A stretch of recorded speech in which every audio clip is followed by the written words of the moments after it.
শুভ সন্ধ্যা বন্ধুরা। এ দেখো মন্দির খুলে গেছে।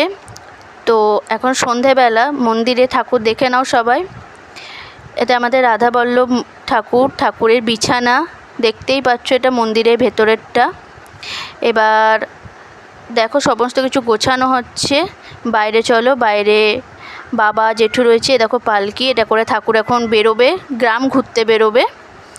তো চলো দেখি কি হয় এবার। তো দেখো পালকিটা খুব সুন্দর করে সাজানো হয়েছে। বাবার মেজো জেঠু মিলে পালকিটা এবার মন্দিরের কাছে নিয়ে যাচ্ছে। তো কি হয় দেখো এবার। তো মন্দিরটা দেখতেই পাচ্ছ বাইরে থেকে, খুব সুন্দর লাগছে পালকিটাও।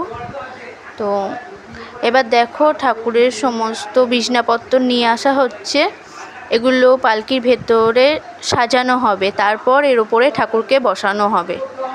তারপর এই পালকি নিয়ে গ্রামে বেরোনো হবে।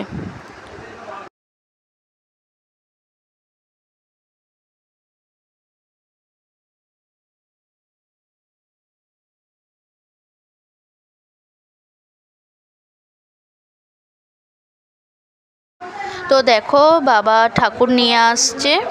তো এই ঠাকুরগুলো এবার পালকির ভেতরে সুন্দর করে যে বিছনা করা হয়েছে সেখানে রাখা হবে।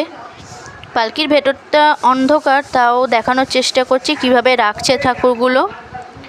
তো দেখো কি সুন্দর করে ঠাকুরকে শুইয়ে রাখছে।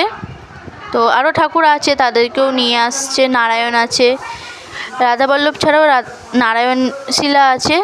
তো সেগুলোও নিয়ে আসবে, পালকির ভেতরে রাখবে। ওই যে নিয়ে আসছে দেখতেই পাচ্ছ। তো কেমন লাগলো ভিডিওটা সবাই বলবে, আর চ্যানেলটা একটু সাবস্ক্রাইব করে দেবে সবাই।